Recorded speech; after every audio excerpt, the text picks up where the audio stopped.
ये श्री राजेंद्र कुमार और श्रीमती रिंकू देवी।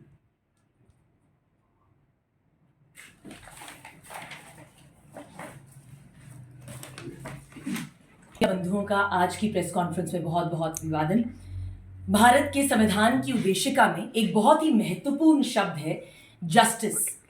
आज की जो प्रेस कॉन्फ्रेंस है वो मेरे साथ बैठे हुए श्री राजेंद्र कुमार, जो एक बहुत ही बेहतरीन बसोली पश्मीना आर्टिस्ट हैं, उनकी प्रतिष्ठा और उनकी गरिमा के लिए रखी गई है।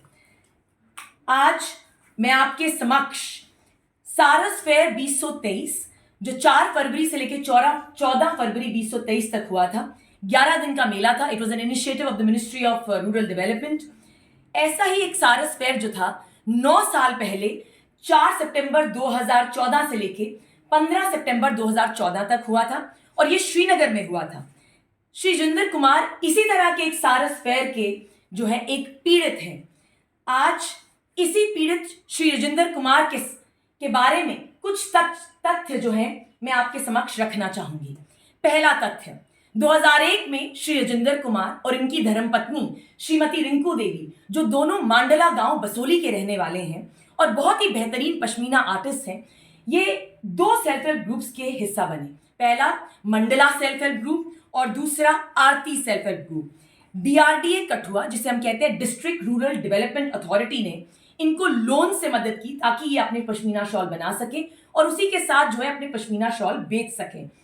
इसीलिए इनको ये लोन्स प्रोवाइड किए गए क्योंकि ये दोनों बहुत ही बेहतरीन पश्मीना आर्टिस्ट हैं। दूसरा तथ्य, 21 जुलाई 2014 secretary to the government, department of rural development and Panchayati Raj जो है, उन्होंने इंस्ट्रक्शंस दी डीआरडीए कठुआ को कि आप 5 बेहतरीन सेल्फ हेल्प ग्रुप्स जो है उनमें से कुछ पश्मीना आर्टिस्ट को सिलेक्ट करिए और यही पश्मीना आर्टिस्ट जो है सारस फेयर 2014 को जाएंगे श्रीनगर में। मीडिया कर्मियों के समक्ष में रखना चाहूंगी कि इनका 7वां तथ्य, ये आ गई इनकी रिप्रेजेंटेशंस का तांता शुरू हुआ। 2015 से तकरीबन 6 डिप्टी कमिश्नर्स को हम मिले। चीफ मिनिस्टर को चिट्ठी गई 2016 में, प्रधानमंत्री जी को 2017 में चिट्ठी लिखी गई, हेल्थ मिनिस्टर को 2015 में चिट्ठी लिखी गई। इन्होंने अपने एमपीज, अपने एमएलएस को जिसे कहते हैं कंसल्ट किया, उनके समक्ष अपनी परेशानी रखी और लेफ्टिनेंट गवर्नर तक को चिट्ठियां लिखी गई 2018, 19 और 20 में। ये सारी जो चिट्ठियां हैं, ये सारी एविडेंशियल प्रूफ है कि बेहतरीन तरीके से सारी रिप्रेजेंटेशंस लिखी गई, मगर इसके बावजूद भी इनका कोई भी समाधान नहीं निकाला गया।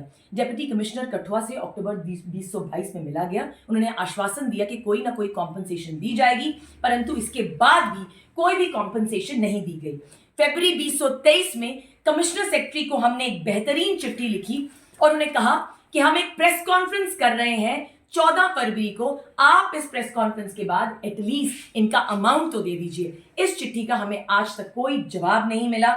उसी के साथ हमने national commission for scheduled caste की जो मेंबर हैं डॉक्टर अंजू बाला, उनको 19 जनवरी 2023 को चिट्ठी लिखी, मगर उसका भी कोई समाधान नहीं निकला। सच तो ये है कि अल्टीमेटली किसी भी डिपार्टमेंट को इनका जो अमाउंट था वो पे करना ही नहीं था, किसी भी डिपार्टमेंट को रिस्पॉन्सिबिलिटी लेनी नहीं थी। Deputy commissioner mister Rahul Pandey ने 10 अप्रैल 2023 को एक चिट्ठी लिखी जिसमें बड़े ही बेहतरीन शब्दों में उन्होंने कहा कि रेड क्रॉस सोसाइटी ने 2017 में इनको 7,000 रुपए दिए हैं, बाकी कोई भी जुरिस्डिक्शन जो है उनका कॉम्पनसेशन के लिए नहीं बनता। और सबसे गंभीर विषय ये है कि 2019 में डॉक्टर राघव लांगे 2019 में 31 अगस्त को उन्होंने चिट्ठी लिखी डिविजनल कमिश्नर को। आज तक उस चिट्ठी का कोई जवाब नहीं है। श्री राजेंद्र कुमार जी ने बहुत ही बैंक से लोन लिया है। एक बैंक से लोन लिया उन्होंने जिसका क्लियरेंस जो है बड़े ही बेहतरीन तरीके से किया गया। 2 लाख का लोन था, 1,20,000 दिया गया। आज भी जो है जेके बैंक में इनका तकरीबन 2 लाख का लोन है और बैंक की अथॉरिटीज बार बार इनको फोन करती हैं कि आप आके जो है हमारा पैसा लौटाएं, मगर सच तो ये है आज तक इनको कोई कॉम्पनसेशन ही नहीं मिली है। तो किस ढंग से अपना जो पैसा है वापस करेंगे। उसी के साथ मैं आप लोगों के समक्ष एक बहुत ही इंपॉर्टेंट बात रखना चाहूंगी। जो है सेल्फ हेल्प ग्रुप सिलेक्ट हुए, कुछ पश्मीना आर्टिस्ट जो है सिलेक्ट हुए, उनमें से 2 बड़े ही बेहतरीन आर्टिस्ट थे, श्रीमती रिंकू देवी जी और श्री राजेंद्र कुमार। एक लिस्ट तैयार हुई, न्यूट्रिशन ऑफिसर ने जो कि नोडल ऑफिसर थे उन्होंने लिस्ट तैयार करी और इसी लिस्ट के तहत जो था 20 अगस्त 2014 को उन्होंने फाइनल लिस्ट जो थी हमारे समक्ष रखनी थी। तीसरा तथ्य, प्रोजेक्ट ऑफिसर डीआरडीए कठुआ ने 9 अगस्त 2014 को श्री राजेंद्र कुमार को पार्टिसिपेंट के तहत फाइनलाइज कर दिया और 1 सितंबर 2014 को श्रीमती रिंकू देवी जी को एक पार्टिसिपेंट के तहत सेलेक्ट कर दिया गया। ये दोनों जो पार्टिसिपेंट्स हैं गए सारस फेयर 2014 में श्रीनगर। विधि का विधान देखिए, 5 सितंबर 2014 को फ्लैश फ्लड्स आए कश्मीर में और इन दोनों पश्मीना आर्टिस्ट का सारा सामान डूब गया। ये सामान लाखों में था। पांचवा तथ्य, 21 अक्टूबर 2014 को डीआरडीए ने डायरेक्टर रूरल डेवलपमेंट डिपार्टमेंट को चिट्ठी लिखी और कहा, जनाब इनका कैलकुलेशन करिए और देखिए इनका कितना सामान डूबा गया है। छठा तथ्य, 10 नवंबर 2014 को एक ऑफिशियल कैलकुलेशन की गई और कैलकुलेट किया गया कि श्री राजेंद्र कुमार का जो टोटल नुकसान है वो 2,54,000 को हुआ, जिसमें उनके 82 पश्मीना शॉल्स इन्वॉल्व थे और श्रीमती रिंकू देवी जी का कैलकुलेशन किया गया 97,000 रुपीज, जिसमें उनके 30 पश्मीना शॉल थे। जो टोटल अमाउंट आया वो आया 3,50,000, approximately 3,51,000 rupees. State nutrition officer ने 2 ऑफिशियल कैलकुलेशंस निकाली।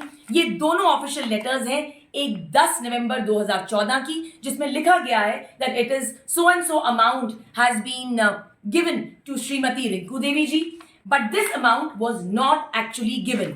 और दूसरा जो है श्री राजेंद्र कुमार के बारे में लिखा गया 10 नवंबर 2014 को, जिसमें उन्होंने स्पेसिफाई किया कि इतना स्पेसिफिक अमाउंट 2,54,000 रुपीज का डैमेज हुआ और ये अमाउंट इनको मिलना था। एक और आदमी का नाम था जिनका नाम है श्री हरबंस लाल, जो पडियारी गांव कठुआ के रहने वाले हैं। उनके 236 शूज जो उन्होंने बनाए थे वो भी डूब चुके थे और तकरीबन 1 लाख का मुआवजा उनको भी मिलना था, जो ऑफिशियली कैलकुलेट हुआ मगर कुछ नहीं हुआ। जब हमने कमिश्नर सेक्रेटरी से बात करी तो उन्होंने बड़े बेहतरीन शब्दों में कहा कि अगर ये बात सामने खुले में आई तो इसका मसला ये होगा कि 2014 का जो सारस फेयर था वो इंश्योर्ड नहीं था। अगर श्री राजेंद्र कुमार को कॉम्पनसेशन मिली तो इन्हीं के साथ बहुत सारे आर्टिस्ट हैं जो आके अपनी कॉम्पनसेशन डिमांड करेंगे। बहुत ही दुखद बात यह है कि एक तरफ से आप कहते हैं कि कारीगरों को आप जेएंडके के कारीगरों को प्रमोट करेंगे, बसोली के कारीगरों को प्रमोट करेंगे, मगर आज तक जो है सरकार ने इनकी कोई भी मदद नहीं करी। मैं आपके समक्ष एक और तथ्य रखना चाहूंगी और एक अपील करना चाहूंगी एलजी एडमिनिस्ट्रेशन और जेएंडके की ब्यूरोक्रेसी को कि अगर आपने काम करना नहीं है तो झूठे आश्वासन ना दें।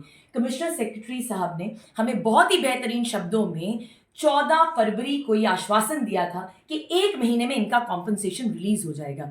हमने एक बहुत ही इंपॉर्टेंट प्रेस कॉन्फ्रेंस करी 14 फरवरी को, उसी के साथ कमिश्नर सेक्रेटरी को चिट्ठी लिखी गई 21 फरवरी को। आज तकरीबन 4 महीने हो गए हैं मगर हमारे पास इसका कोई भी समाधान नहीं है।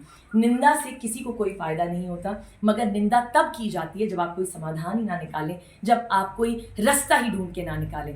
मैं आप लोगों के माध्यम से एलजी एडमिनिस्ट्रेशन को और एलजी साहब को एक स्पेशल मैसेज देना चाहूंगी, एटलीस्ट ह्यूमैनिटेरियन ग्राउंड्स पे जो ऑफिशियल कैलकुलेशन आप लोगों ने कर रखी है उसको तो इस आदमी को रिलीज करिए। और दूसरी बात, मुझे एक शेर याद आ गया जो बहुत ही इंपॉर्टेंट है इस मसले को लेके, कि माना कि तेरी दीद के काबिल नहीं है हम, माना कि तेरी दीद के काबिल नहीं है हम, तू हमारा सब्र देख, हमारा इंतजार देख।